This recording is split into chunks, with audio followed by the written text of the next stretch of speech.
Hello,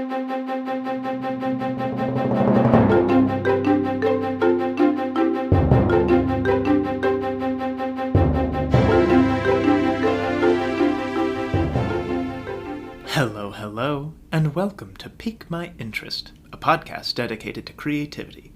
My name is Scoob Decker, and I am an artist and your host. Pique My Interest is an exploration in meeting some incredible artists, learning about their craft, and exploring what makes them create. I am so excited to bring this next artist. Today we explore a craft that is meant to fool and baffle you with mind-blowing tricks. I introduce to you Ricardo Hernandez, also known as Magician Ricardo. In this episode, Ricardo breaks down his craft of finding a story, learning how the audience thinks, and putting decades of work into his shows. He loves performing for individuals on the street, to groups of all sizes on stages at festivals, birthdays, senior homes, or on the big stage. He brings to light how to adapt his performances for different cultures, the business end of magic, and how he is supporting himself as a magician. But mostly, he will make you laugh while saying, "How the hell did he do that?" This episode was recorded on March 6th in Denver, Colorado. I hope you can look up their work and your interest is piqued. I hope you're having a grand day, and please, enjoy this week's episode I've titled, Manipulating Perception.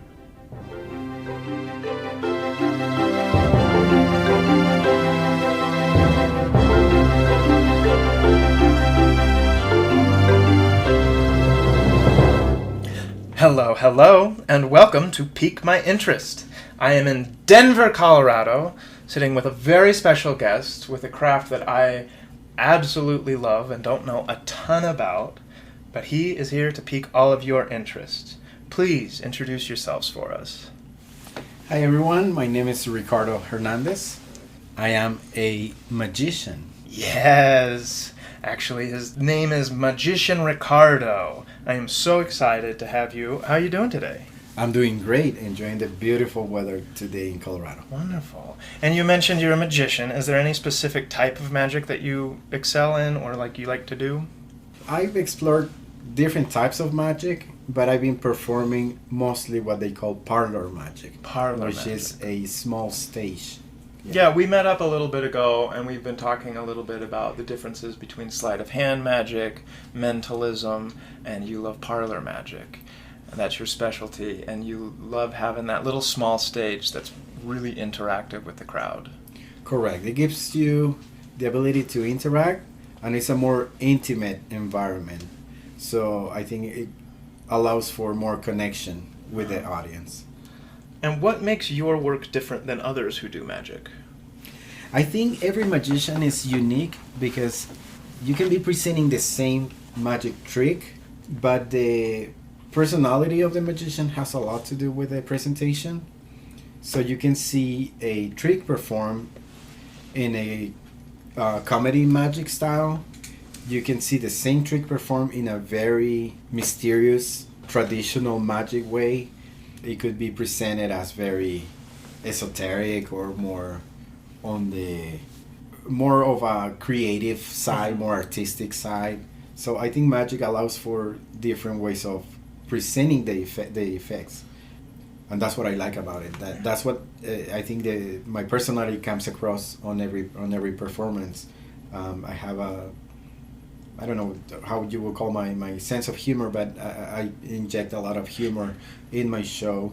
I do the mysterious, the normal magic presentation, and there's also a lot of mentalism within the show, which could be very fooling and very interesting as far as a performing art.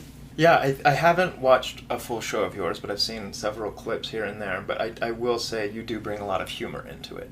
And I think that is where you get a lot of your connection and your believability, is that you are a very funny person bringing this magic to life on stage.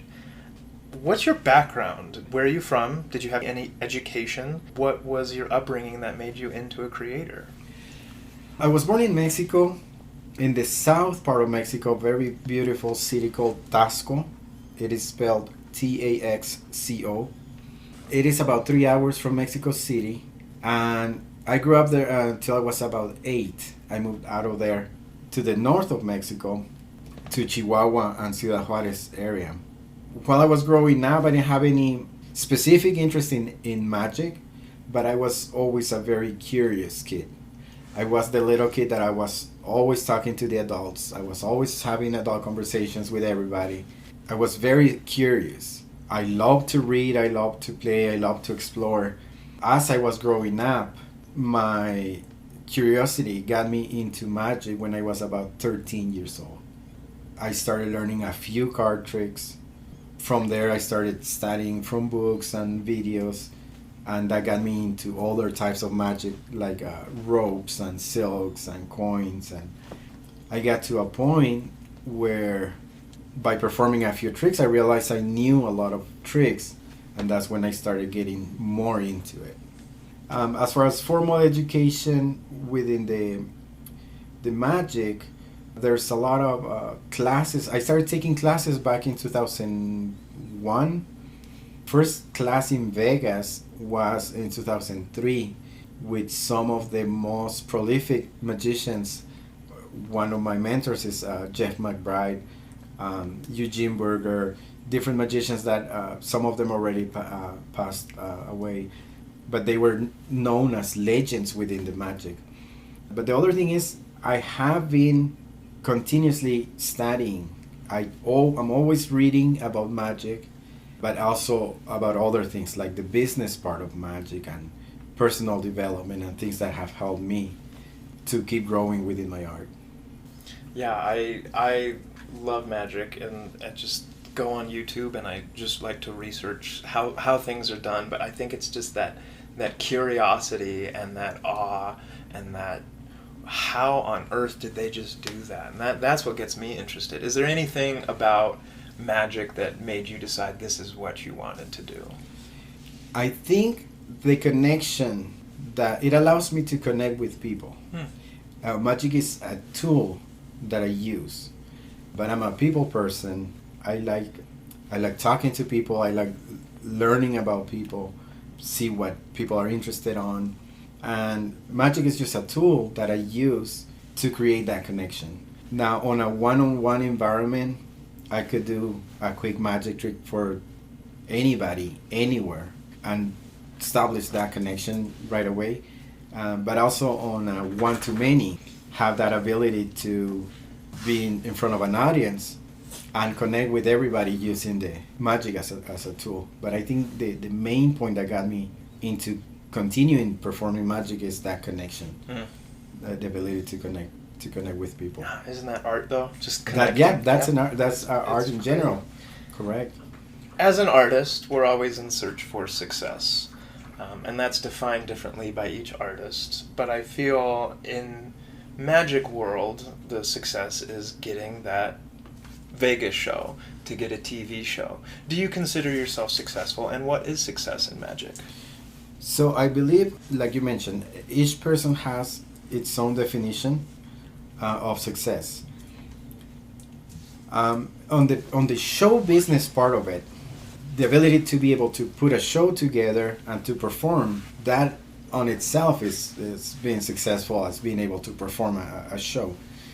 But on the business part of it, being able to do it as a part-time professional and be able to charge money for your shows and to keep investing and creating with the magic, I think that's what has made me successful. I've been doing magic professionally for just over 20 years now. Different types of venues. There's a lot of changes on the venues. I explore new venues. I got into new markets. So I'm always creating new shows for different markets. But that's how I will define my success. I'm not looking to have necessarily like a Vegas show or a big show like that on stage. I do not like the repetitiveness of it. I'd rather, let's say, do a tour with a show and have my show presented in different venues, because the Vegas shows become very repetitive.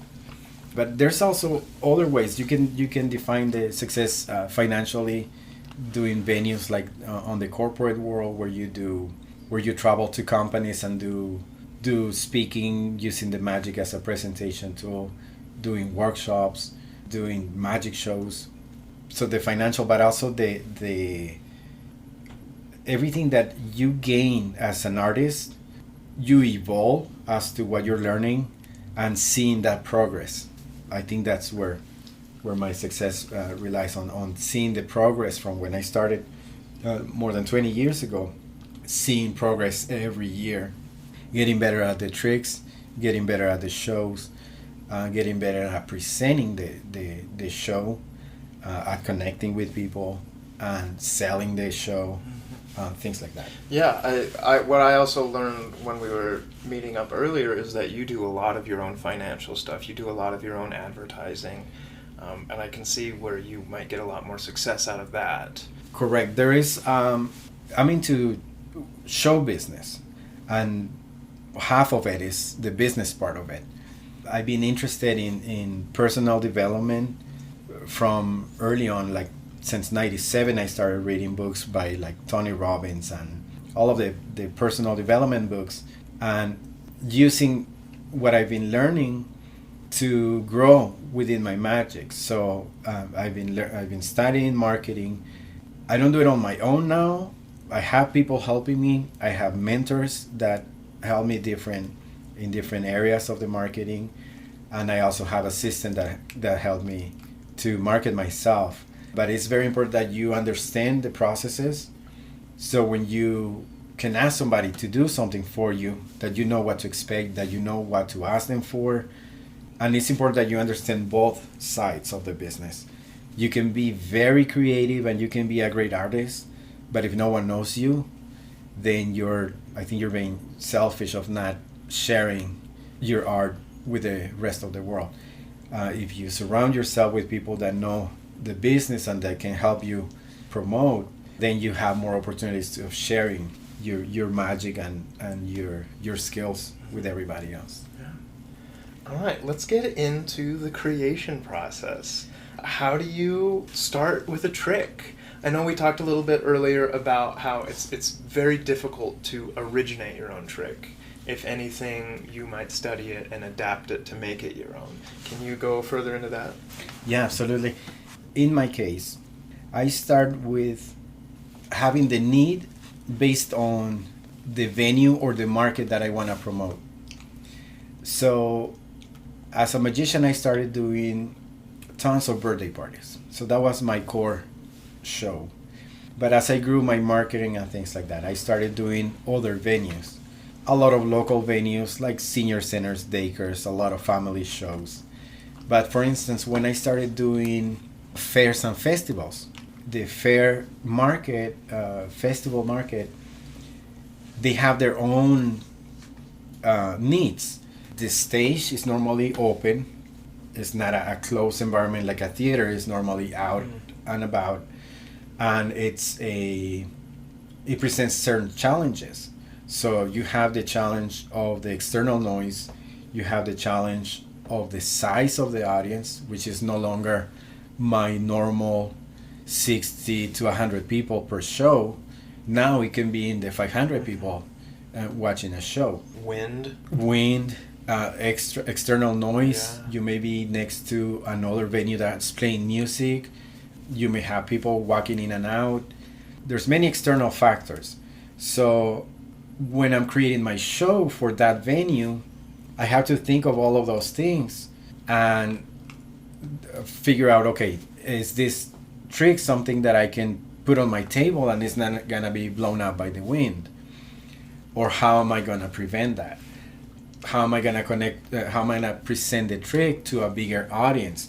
When I'm used to performing for 100 people and now I have 500 people, the people in the back, are they gonna be able to see? A lot less intimate. Exactly. And all of those things come into effect when creating the trick or the effect.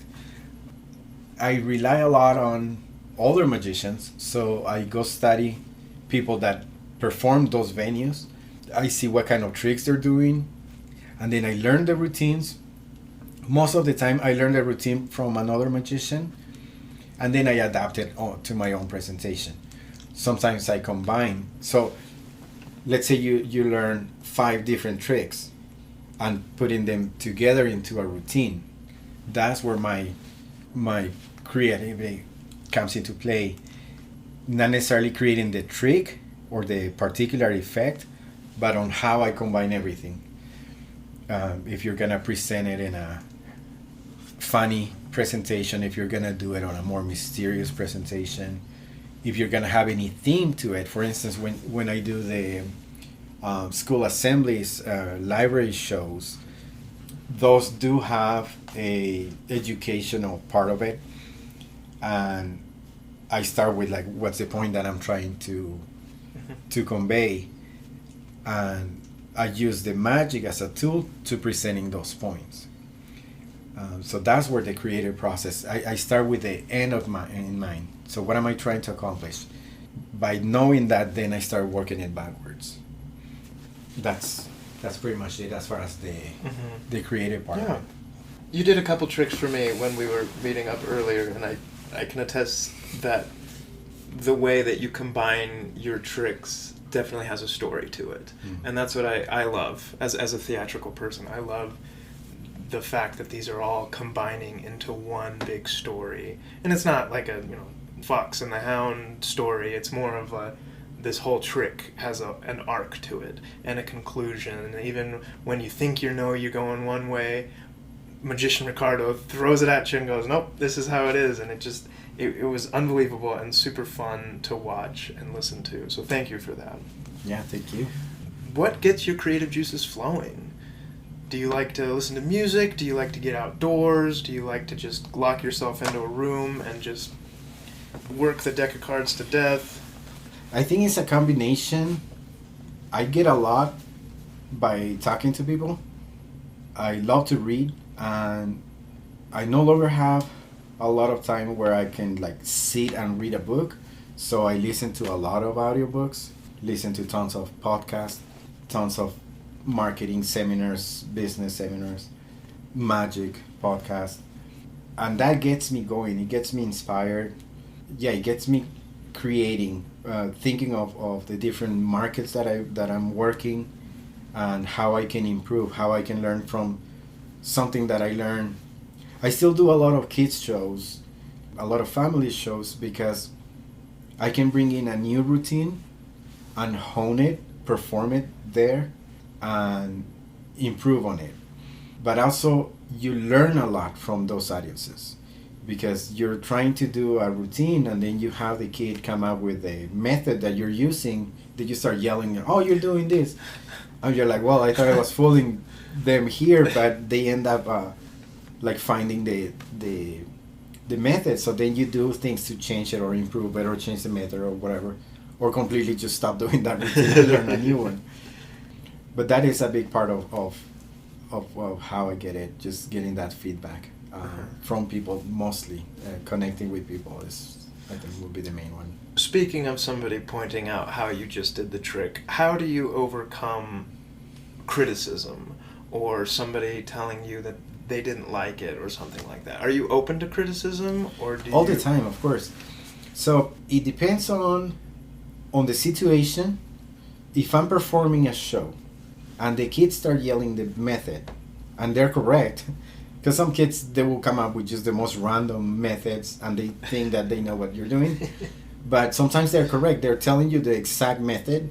So that gets you thinking, okay, am I presenting this trick to fool them, or am I presenting this to entertain them? Uh-huh. So sometimes the method doesn't matter, and I can do a magic trick that everyone knows, or you can figure out by just looking at it. But if the presentation is entertaining, then I keep it and I keep doing the routine. There's different effects like that on my normal core show, where you can work the trick backwards and figure out what I did. So I'm not trying to fool you, but I'm trying to entertain you. Yeah. If I have a magician or an artist telling me, giving me that feedback, it's obviously always welcome, because as artists we have different perspectives, and I may have been to hundreds of magic shows, but if you have someone that performs in theaters all the time and they give you a couple of things to improve, that is gold. for a performer, because you have that different perspective. So feedback is always welcome. Yeah.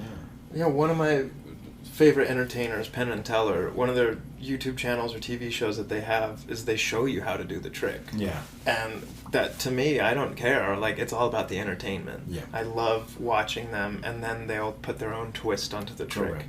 And it just makes your jaw drop. I love it. Yeah.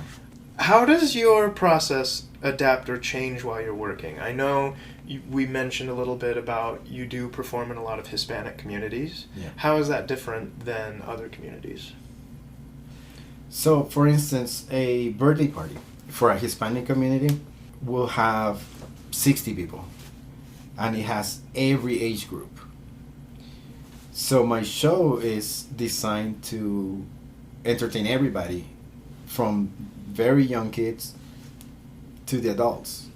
And I have routines on my show that are geared to the kids. I have routines geared to the adults. I have presentations that are more childish, and then I have presentations that are more towards the adults. Sometimes I have a very strong presentation that is only for the adults. The kids get to see it and enjoy it, but the whole presentation is designed with the adults in mind. While in the non-Hispanic market, if you go to a birthday party, first the birthday party is all scheduled. They only have like a 2-hour thing for the whole party, and they want the magician exactly at this time and to end exactly at this time.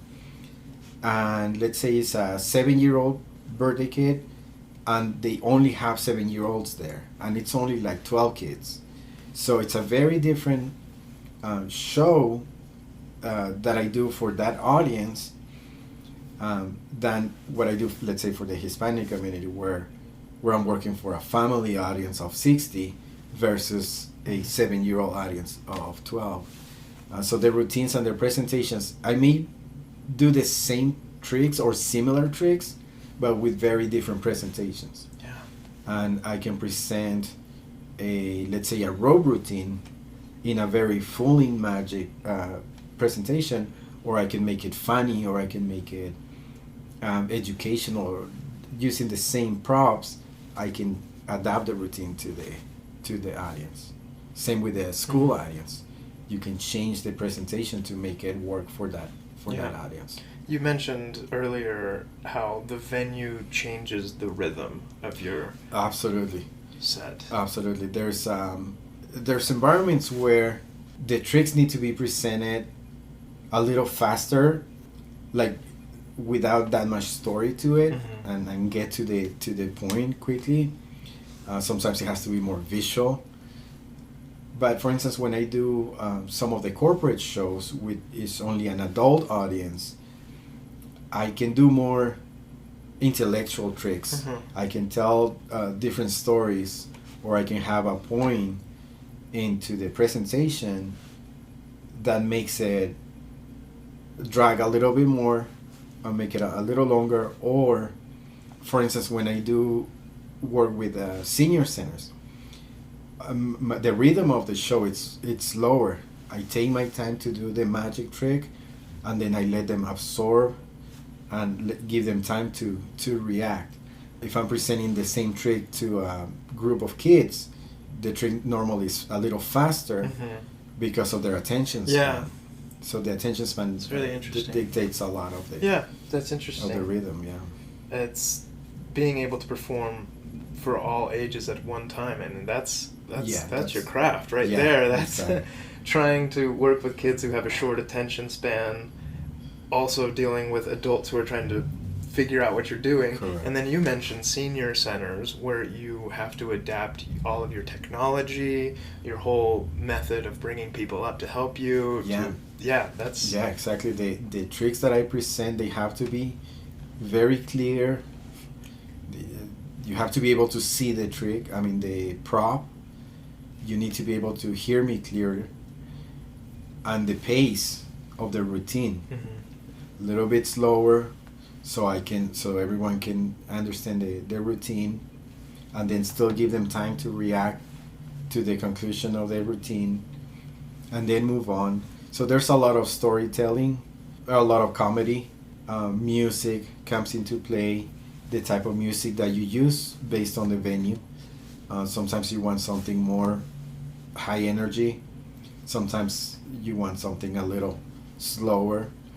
All of those aspects of the presentation change based on the environment. You've got to be very adaptable. Mm-hmm. How often have you changed your show in the middle of a show?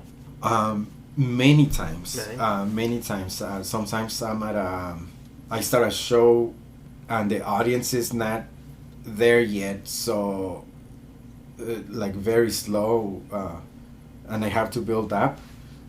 So sometimes I have to change the order of the tricks, where I normally open with certain trick and I realize that the audience is not connecting yet, so I change into something more impressive and also higher energy. So I change my energy to connect with the audience. And sometimes I start with, let's say, for the school assemblies where the kids are too wild and I have to tone it down. So I start with something high energy, but then I change the rhythm to a little longer routine, more mellow, to bring them down. Yeah. But also, as the design of the show, I like those textures. So I like having those high energy moments and then slow them down and then go into more of a storytelling. And I change my pace and I change my delivery. And then I go back into a high energy trip where I can move them and have those ups and downs. I think it gives it more texture. I've been to shows where you have this high energy, high impact routine. I remember a couple of illusion shows in Vegas where you have this boom, boom, boom, boom, boom. And the whole show is so intense that you end up like, that was too much. And I've been to shows where they're more slow paced and then they just drag on forever because the presentation doesn't change. And another part of creating the show and the routines, and even if it's the same tricks but changing the presentation on them, it's having those elements, having that comedy aspect of it, having that storytelling, having that mentalism part that could be very strong, very impactful, and then go back into a silly routine that is just for fun. And I think that adds that texture, absolutely, to the show. Do you have any hobbies, and do they complement or contradict your craft? I think reading is one of my biggest hobbies. Besides magic, I mean, I love to learn about. I'm big into personal development. I'm big into business development, and what I'm doing now is I'm transitioning into doing a lot of public speaking, doing a lot of coaching, a lot of workshops, using all of that marketing and business background, but using the magic as a presentation tool. So everything that I've learned as a magician, I'm sharing that into a business environment. I think magicians, we have a unique or different way of thinking, and I've learned a lot of things as a magician that you can use in your business to improve your business, and that's what I'm doing now. I'm in that transition. I'm sharing everything that I've learned from my other interests and using the magic as a tool for presenting and for teaching. And yeah, I think that's brilliant. Yeah. I love that. All right, moving further a little bit, do you think there are any misconceptions about magicians? I think so. There are several. The most common one is thinking that magic is just for kids. I get that often where someone asks me, "Oh, what do you do?" "Oh, I'm a magician." "Oh, my kids will love you." Yeah, they will love me, but also the adults. I do a lot of corporate events where my audience is a group of doctors, a group of engineers, and I can present more advanced magic or more advanced presentations within the magic. And I really enjoy performing for adults as well as for their families. But that is one of the most common misconceptions, that magic is for little kids. I mean, I love magic, but I would just consider myself a big kid. Yeah, well, yeah, I think everyone has that. That's one of the areas that we aim towards, that kid in everybody, but also, thinking that the magic is just to entertain the kids. Yeah. I do think that the questioning and the awe-inspiring part of magic really brings out the child part in all of us. It makes us curious. It makes us go back to that time of, well, how on earth did they do that? Yeah, and you just mentioned a very important point. There's different feelings or different aspects that we don't explore as often, that we don't experience as often as adults. And one of them is the sense of wonder. Yeah. As a kid, everything is new. You're learning everything. There's a lot of wonder up until a certain age. And then you start forgetting about it and you don't experience it as often. And as a magician, that's what we specialize on. And being able to show something to somebody and having that gut reaction, or having that sense of wonder, like, oh, how did that happen? That's just impossible.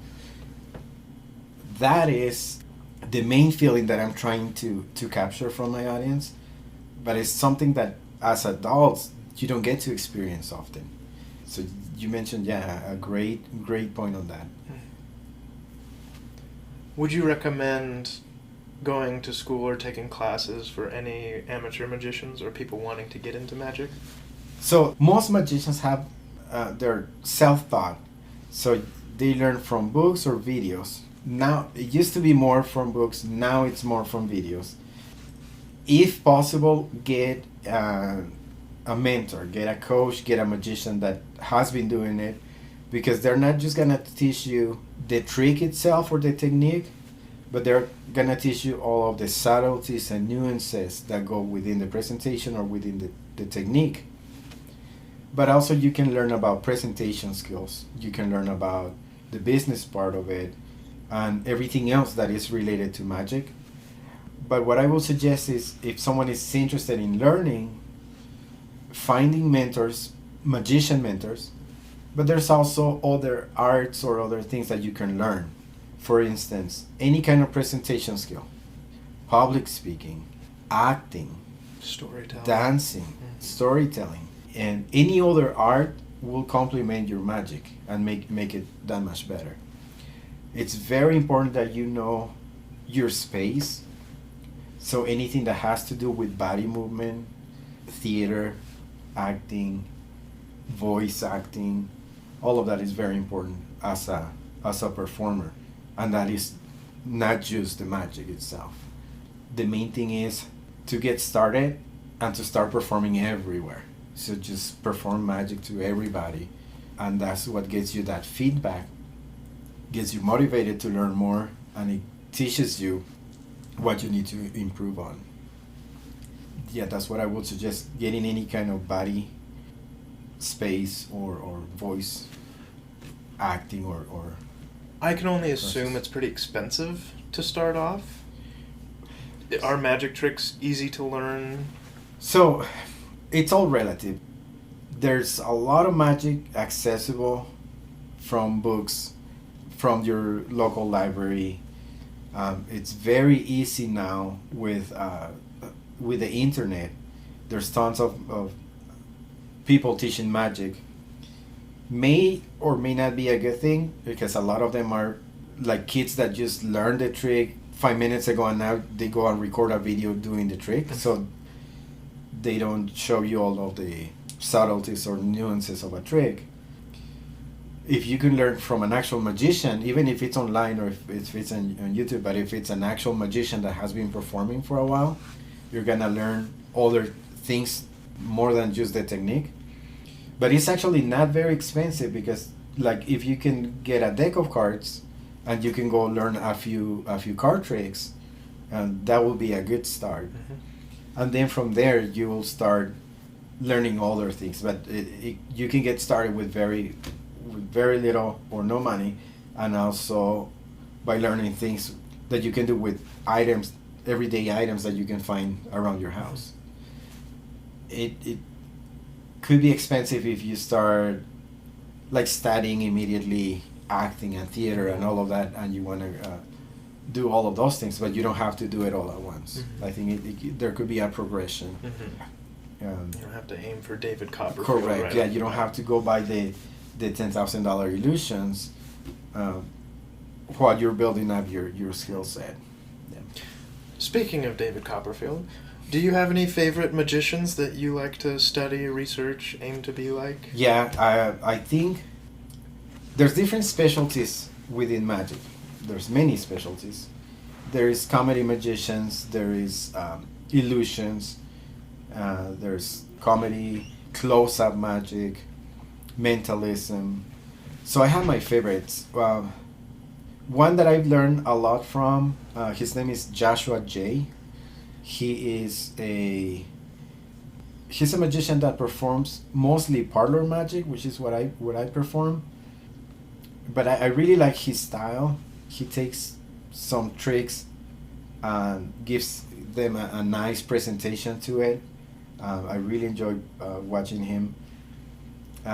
There's a mentalist called Banachek. He currently has a show in Vegas. I think he's considered, in my opinion, he's like the best mentalist in the world right now. I've learned a lot from him.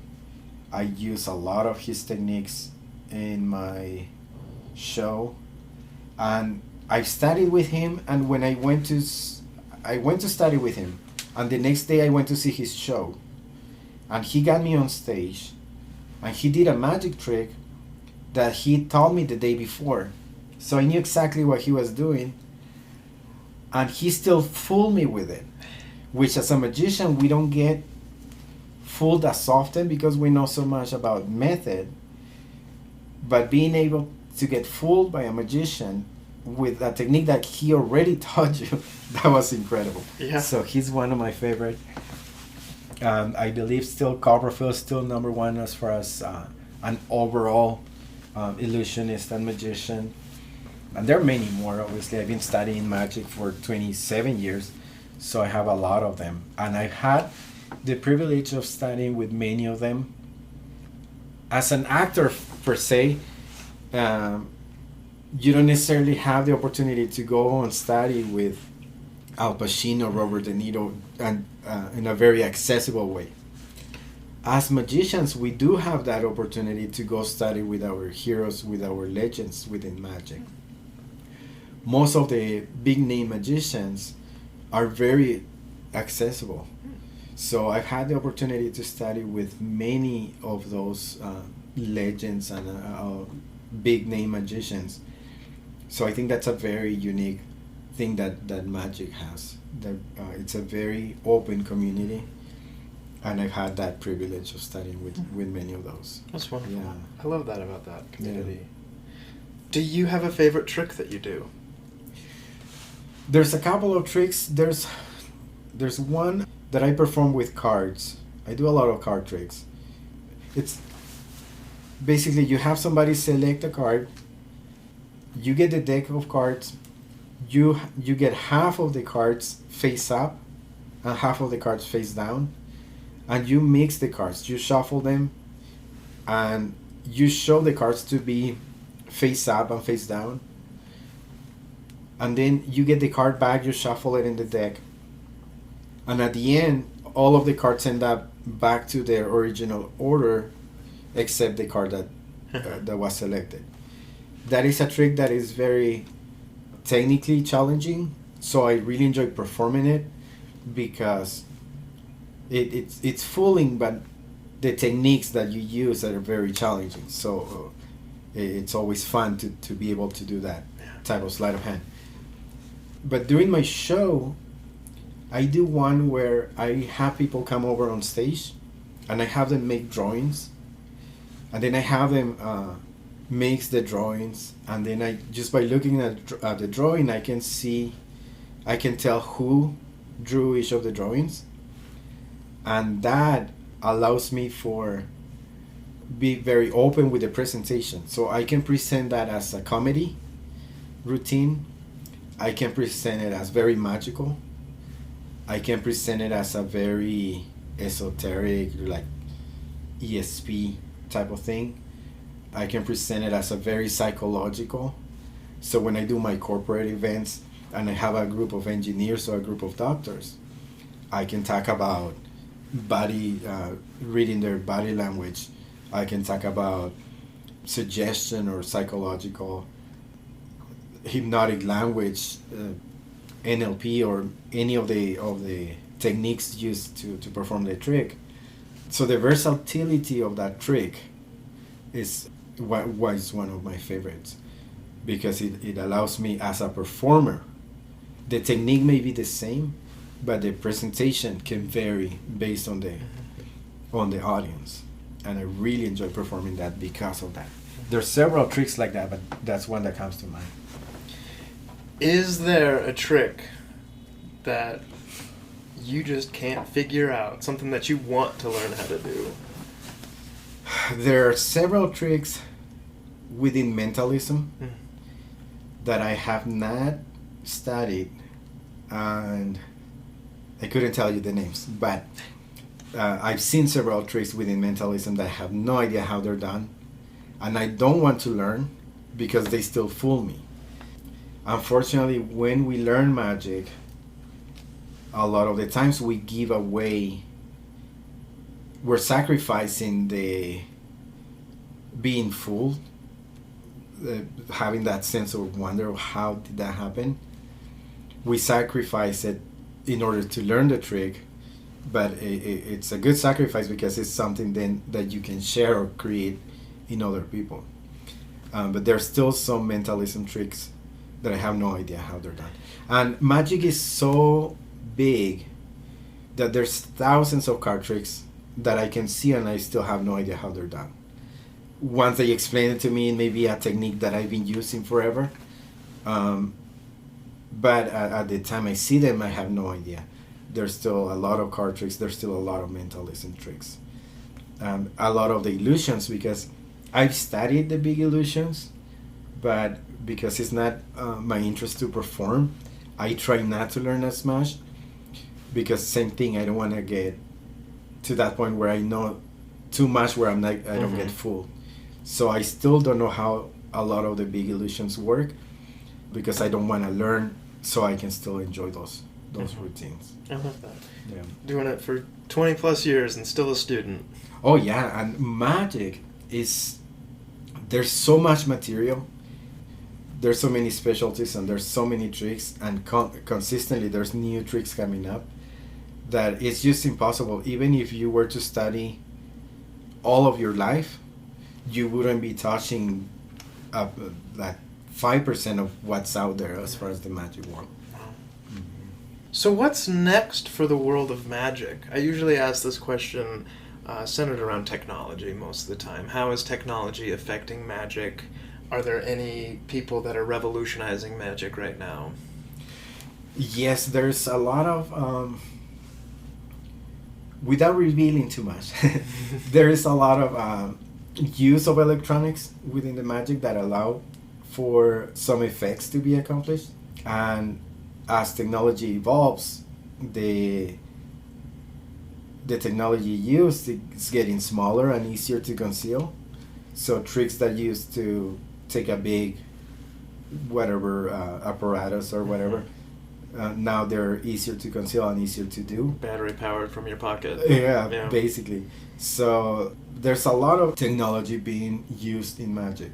So yeah, there's a lot of things coming up, and that makes it interesting, because now you're able to do either more things, or you're able to do things better, things that you've been doing for a while.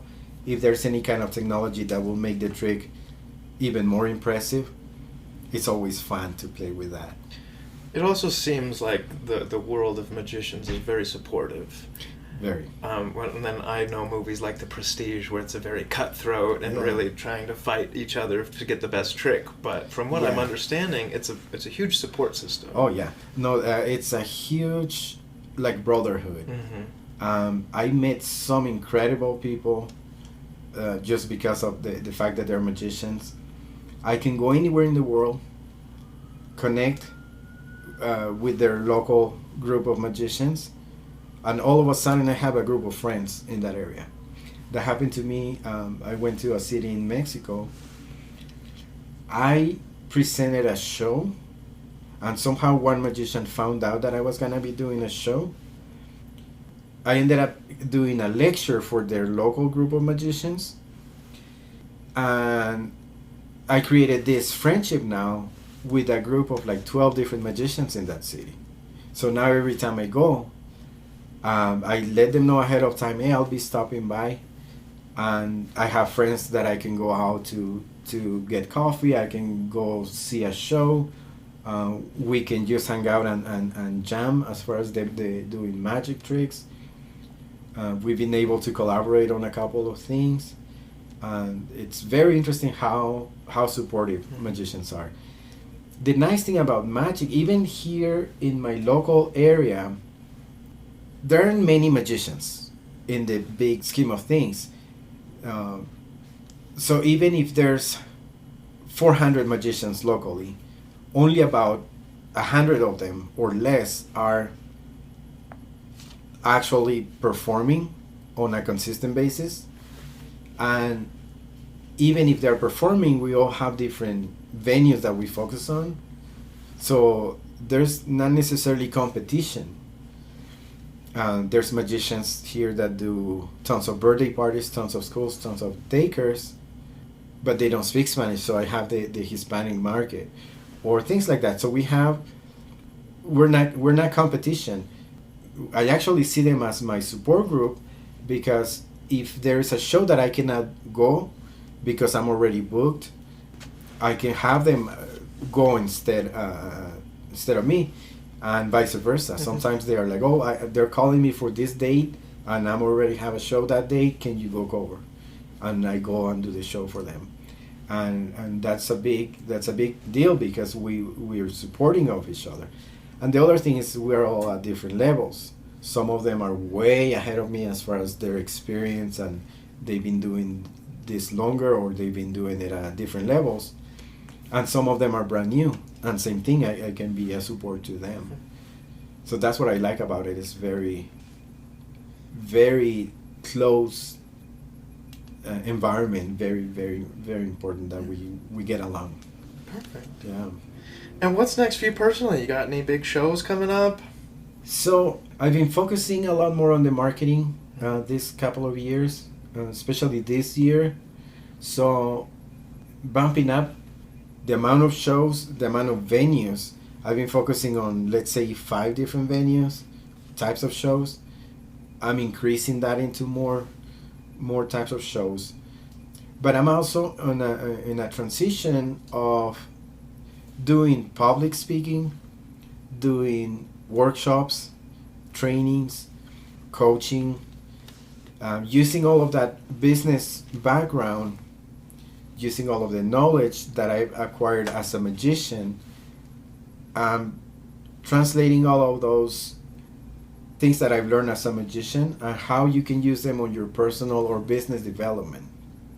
So I'm using techniques, tools that I've learned, and teaching them to business people, teaching them to people that want to monetize on their knowledge, presentation skills. I've been presenting to audiences for 20 years, and there's a lot of techniques. Sometimes you don't even realize that you know them, because they come with the practice and come with time, but they're very practical for someone on a business environment. So I started to teach those things. I'm starting to use those speaking engagements, and I use the magic as a presentation tool. So when I do a speech, it's not just a very dry speech. It's entertaining, still focus on whatever I'm trying to convey, but I'm using magic as a tool for presenting those points and things like that. So it's doesn't make it unique, but it makes it more interesting to have those abilities. And that's where I'm transitioning. I'm doing a lot more corporate shows, besides obviously growing my magic community, but I'm doing more of those speaking engagements and those workshops and things like that. And where can we see your work or work like it? So there's fairs and festivals that are open to the public. There's some venues where I perform that sometimes are open to the public, and those you can find on my website. And that's where I post where I'm gonna be presenting on anything that is open. One is my Instagram, which is Magician Ricardo on Instagram. But you can find out more on my website, which is Corporate Magic Speaker. And there you can find the different types of shows that I do. You can contact me through there.